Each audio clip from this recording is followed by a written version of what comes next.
Hey, I'm John Garrett, the author of What's Your And the best advice I've ever gotten is if it doesn't resonate with you, then don't take anyone's advice.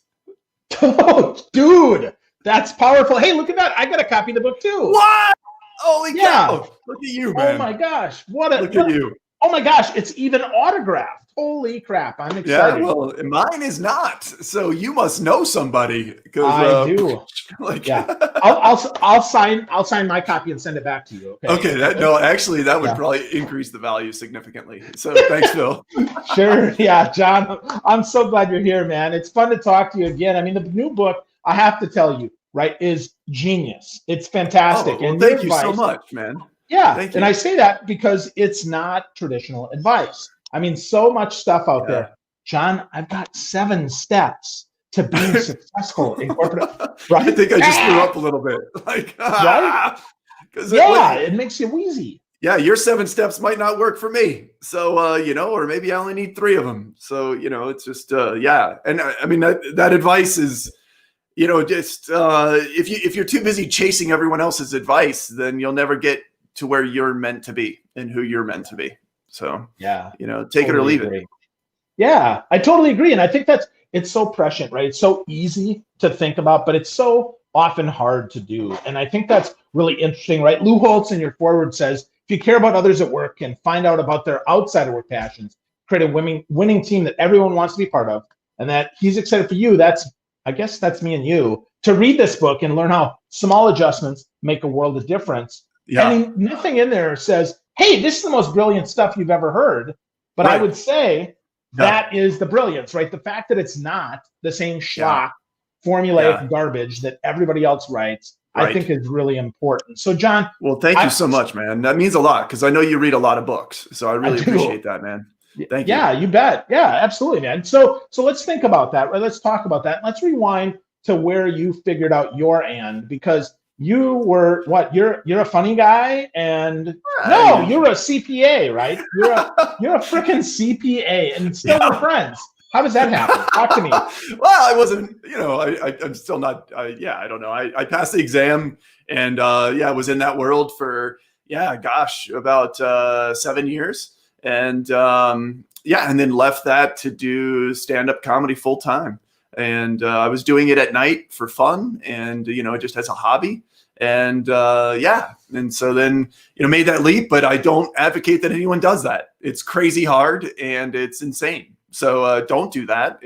Most people have a hobby and keep it as a hobby. You're probably not good enough to make a living at it, to be honest. So, and you're not supposed to be. That's why it's a hobby. It's something that's fun and it lights you up. Yeah, I think that's so interesting, right? So many people are looking for the next hustle, instead of it's my job and it's my hobby, which I think is really important. Like, I don't know anybody that's going to pay me to be a professional pinball player. John, do you? Do you know someone? Man, if they did, you'd be in heaven. Like, that would be amazing, right? Yeah, right? Yeah. Or maybe not, because then it would be work. That's true. So maybe not, right? Yeah. So I think that's one of the instructive things as we think about this is that it's okay to just be your and let's remove the just and say it's okay to be your and. It's okay to be who you are, who you want to be, and that's different. And I think your subtitle is really smart, right? Unlock the person inside the professional. Yeah, really smart. Yeah, because that's really the key here. We want to talk to the person. I mean, the best people that I ever worked with, I have to say, John, they were not the people necessarily that were the best at their job. They're the people that I connected with the most. Oh, for sure. Outside of work. Yeah, right? Yeah. No, I had a guy remember me. I was speaking at a pretty huge conference. And it was about 900 people, and I'm getting ready to go on stage. Like, I'm getting mic'd up. I'm minutes away from being in front of about 900 people. And the meeting professional comes up and says, "Hey, do you know this guy named Mark Bumgarner?" And I was like, "I never heard that name in my life." And she goes, "Well, he knows you. He saw all the speakers and right away said, 'I know John Garrett. That's the guy who did comedy at night.'" And I'm like, who the hell is this Rain Man? Like, how does he remember me? Like, this is crazy. And so I did the homework. He was in my first PwC office 12 years before that. And he worked in the tax department. And I don't know how taxes work. So I never once met him. I never once worked with him. It was unbelievable that he remembered me 12 years later for this hobby that I did of doing stand-up at night. He's like, I remember John. He's, the guy that did comedy. And that's crazy to me. And I think that we all have these hobbies and passions outside of work, and we all deserve to be remembered 12 years later. And for so many of us, we just hang our hats on our technical skills and, well, this is my job and I'm my best at my job. Yeah. I mean, unless you invented something or you're some savant, like the 0.1%, then you're completely forgettable. I mean, you're completely forgettable. And while you're there, work is not as enjoyable. So there's so many benefits to it. And I think we all deserve to be remembered 12 years later. I totally agree. I think it's interesting. Nobody ever says to me, Phil, I remember back when you were working, you could type 86 words a minute with 93% accuracy. Wow, dude. You were awesome. Nobody says that, right? Right? But that's what we hang our hat on, because we went to school and our continuing education and all of that is technical skills. And so we think that that's what's so important. And yes, be good at your job. I'm not saying not, but that's the standard. I mean, I'm assuming that we're all good at our jobs, but that's not it. Like, there's more to you, and there's more to what you can do and what you can bring to your company.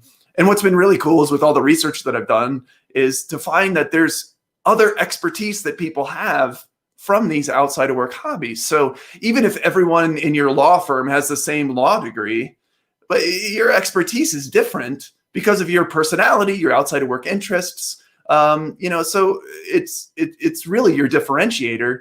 And what's really weird is that people don't want to lean into that, and that's the one thing that makes you unique.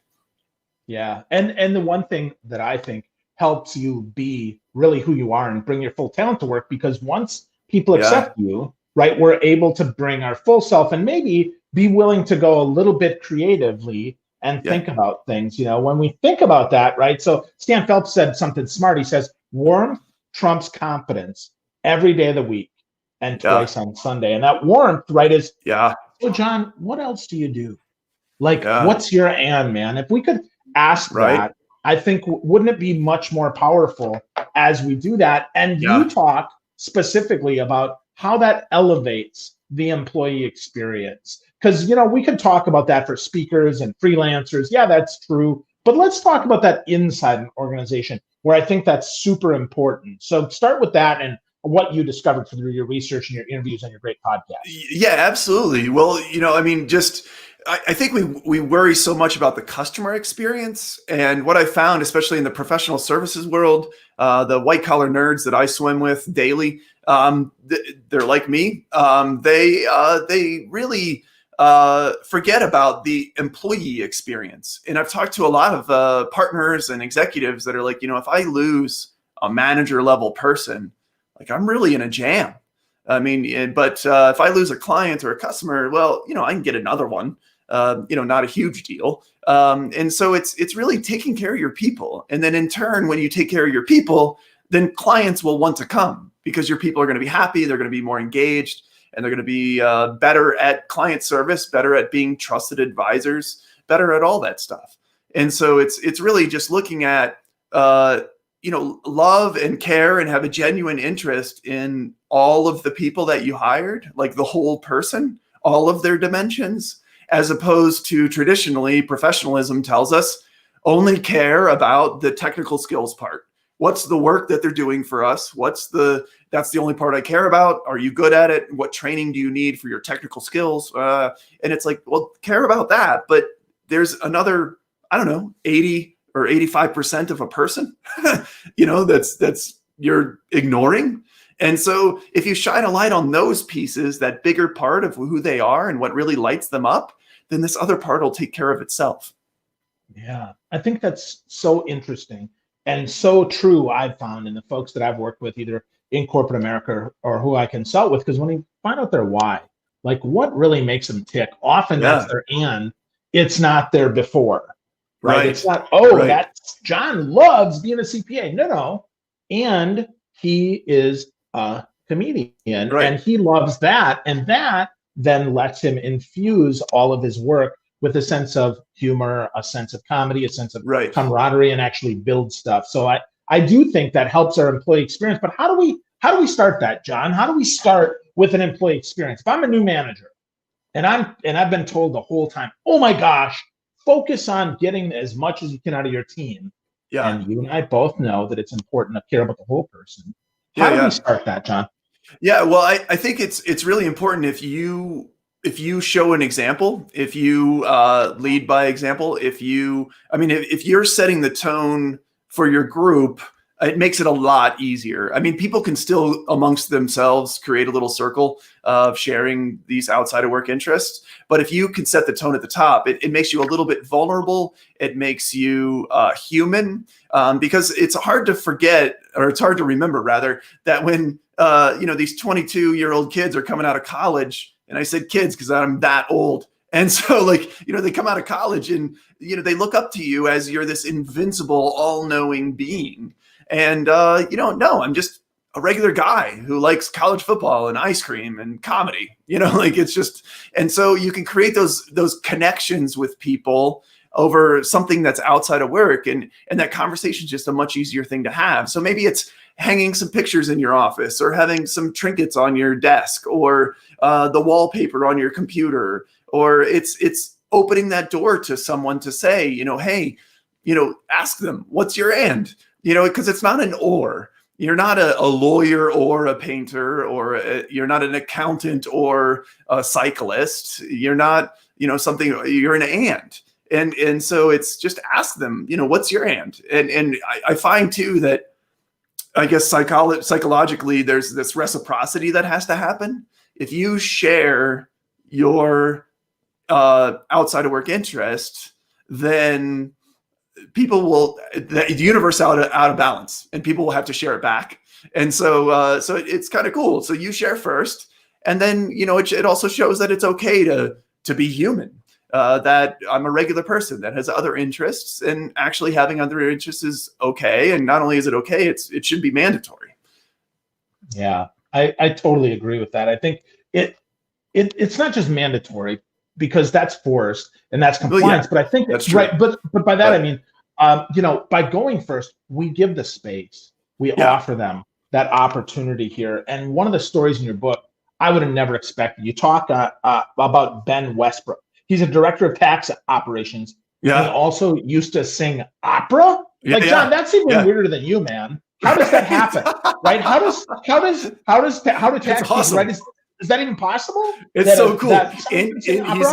In a huge accounting firm in New York City. He's a tax operations guy now, and he has his 2 music degrees hanging in his office there, and such a great guy. And his quote really supports that of how that's another example of how his outside expertise makes him better at his job. He's used to singing opera in front of huge theaters. So when his boss comes to him and says, hey, we have to give a presentation, he doesn't even have to think twice. I'm used to being in front of people. I've been exercising this muscle outside of work for years. So you put me in front of an audience, that's where I thrive. That's my home. And so, that's just such a great example. But instead, a lot of companies look at, well, who's been here longest? We'll use that person. Well, maybe that person likes jigsaw puzzles and should never be in front of an audience, but they're really good at something else. So, or when it comes to staffing clients, what kind of clients do you put on? If an opera singer comes in to have tax work done, Ben should be the one talking to them.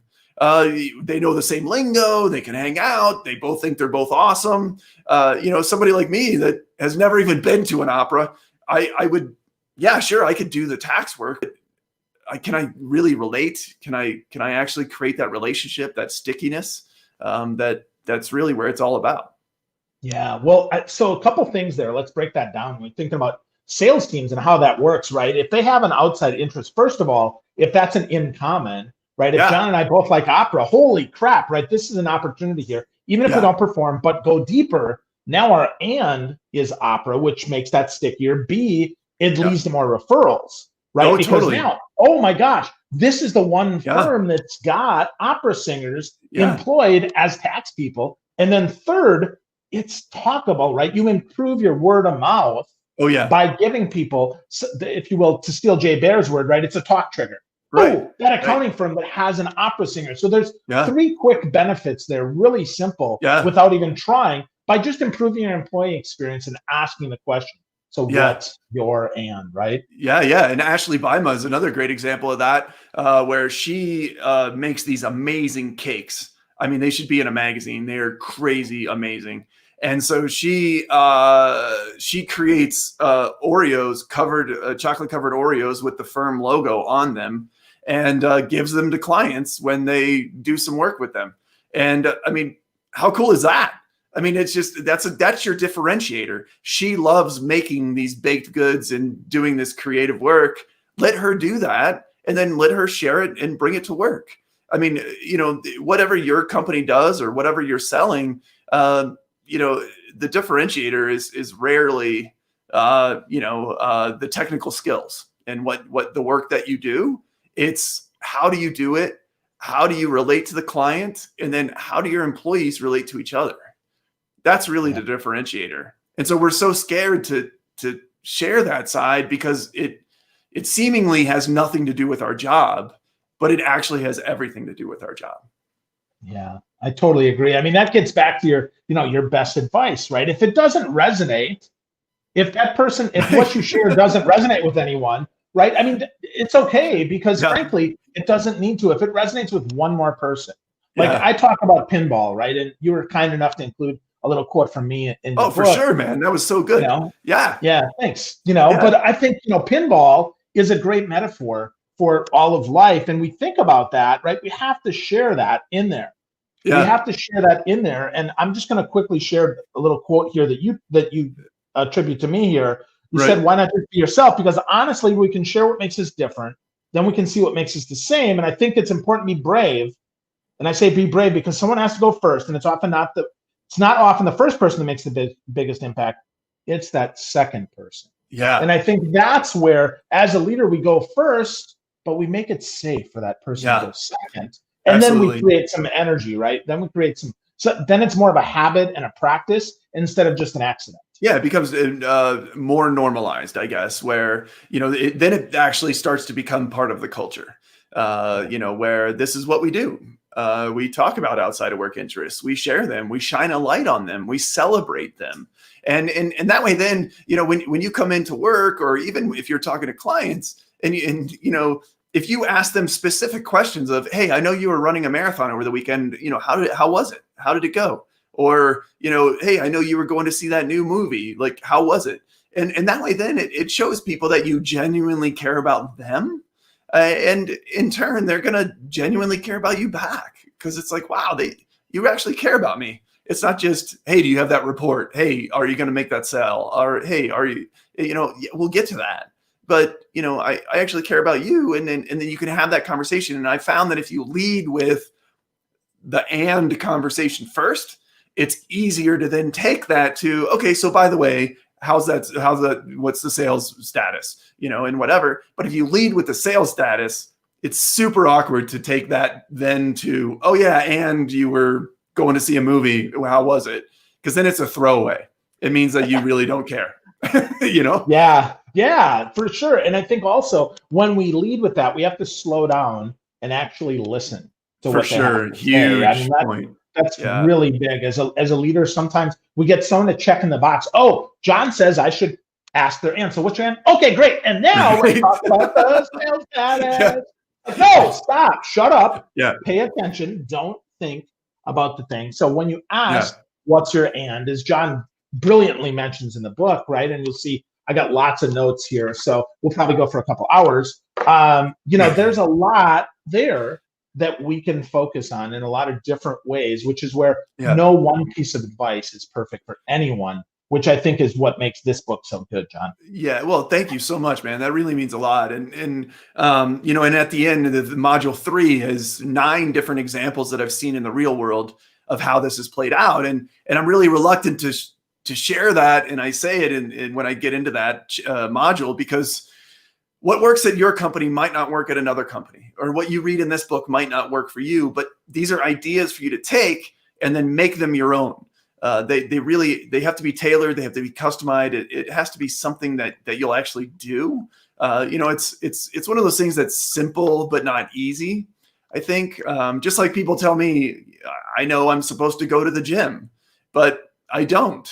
I mean, it's simple, but it's not easy. And even if I go in, I don't know what to do, or you see all these people that are lifting all these crazy big weights, and I'm like, I don't know what to do or how to do it, or it's not my thing or whatever. But if somebody were to take me and take me to the gym and be like, well, let's customize something that you'll actually do, then I would probably go. And so it's kind of that kind of concept for companies to just take a couple of these things, 2 or 3, or 2 or 1, and just do it, and then see what happens. Start to see the conversations that happen. Start to see how people share, how people interact, how it transfers over into your client work, and then that's when you know that change is happening. And then the more it happens, and the more you reinforce it, then it becomes part of your culture. And that's that model of your culture core, because I look at it kind of as an apple of, your company is made up of people, but your people are made up of passions. And so the core of your company, that culture core, is your people's outside of work passions and interests and their personalities. Because if I take your sales department, let's say, and I remove everyone and I replace them with people that have the same degrees and same certifications, sure, the work gets done and the sales are done, but it's a completely different company, a completely different department. And so what's your differentiator isn't necessarily just your people, it's your people's outside of work passions and interests. Definitely. And we forget that so often because we get so locked in to doing the work in the right way, or doing the work in what we think is the right way. It's funny that you mentioned your culture core, because that was actually something that I was going to mention there. And I think it's so simple, but it's so not easy to remember. But if we take time every day, right? I like your suggestion here. You said take one idea, ask what you're and then see what happens, right? See what happens in the book. And you've got lots and lots of action items here. One that I want to share is your fun one that you talk about, email signatures. And I think, right, that's so simple. So talk to us about the power of email signatures and how we can use your and. It's so great. Yeah, because I mean, a lot of this doesn't have to be in your face, like, it's just subtle little things. Notre Dame football helmet right here behind me, wherever it is. Yeah, Notre Dame football helmet behind me. Clearly he likes college football. He likes Notre Dame. There you go. I mean, it's not in your face. It's just, there it is. And it's an email signature is such a perfect way. And it's also something that you can mix up. You can change. So Gusto is a payroll company, and they cleverly do in their email signatures, they'll have everyone put whatever their passion is with Gusto. So it'll be Phil plays pinball with Gusto. Which is pretty awesome. So, but then it's just in your email signature. And so if some people see it, great. Some people don't, also great. But the people that see it are like, wow, that's awesome. And then conversations start. The next time you talk to that person, you're gonna be like, pinball? Like, what's that all about? And then all of a sudden, or maybe they also love pinball, and then you're best friends for no reason. And so there you go.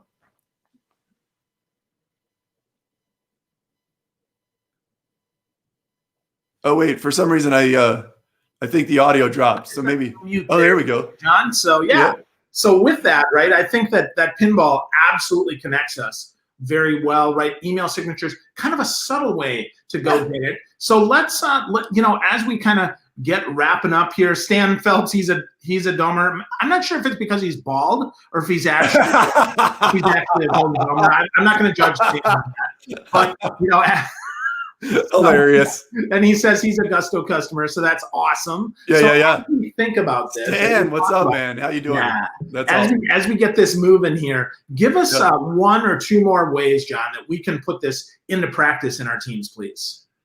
So I mean, just care. I mean, just have a genuine interest in the people around you. It's that easy. Just find out who they are, find out and especially now that we're working remotely, it's so crucial to really have those relationships that go beyond surface level. Those people that we pass in the hallway, hey, how you doing? Fine. All right, fine. And then you think that you have a relationship, but you really don't. And so, now that, especially a lot of us are working remotely, like creating those connections that are deeper, really, really pays off in the long term. And just care. I mean, it's sad that you have to say that, but we get so focused on work and the tasks that need to get done. And I'm just going to get this done and then get out of here. No, take 5 minutes to just have a conversation with somebody about what lights them up. Remember that, and then ask them about it again. Or maybe you see something on their desk, or you see some pictures, on their wall. Ask them about that, because everybody loves to talk about their you don't always love to talk about your work. Sometimes it's not great. Sometimes it's not interesting, even to you. But your always interesting. Always, always, always. Yeah, I love that, right? Take a genuine interest in people, really ask, really care. Don't just check the box, right? I love that. Yeah. Love that, John. So, folks, if you're looking to find your and or how you can implement your and, John's book is awesome. It's called What's Your And. If you go to what'syourand.com, you can get the book. You can also check out his podcast, which is really good in spite of the fact that I've been on the show. So, that, John. I appreciate that. And no, it's really good stuff, man. So thank you for that great advice that you gave us about if it doesn't resonate, don't do it. But I promise, folks, if you're thinking about how can I get my team to perform a little bit better, there's like 100 examples between the book and the podcast that you can use to leverage What's Your And. So congratulations, John. Thanks so much for spending some time with us today. No, thank you so much, Bill. I really appreciate it. And yeah, I have a buy one, give one offer actually for people. Oh yeah, let's talk about that. So if people you buy one, you send me the receipt on this form, and then I will email one of your friends digital code to download the book. So just spread the message and make the world a little bit better and make your friends smile. So there you go. Absolutely. So unlock the person within the professional. Get a copy of the book. You know what? You could even email it to your boss. And John won't tell that he's not your friend. It's okay. Right, exactly. Right. So it's an intervention all of a sudden. That's right. Yeah. It's even easier than placing a copy of a book on your boss's desk because you don't want to give him or her COVID. Really important. Right. Well, thanks so much, Phil. This has been awesome. So fun. Yeah, thanks, John. Really good, man. I appreciate you very much. Thanks, everyone, for tuning in. Have an awesome day. Find your and get what's your and. See you later.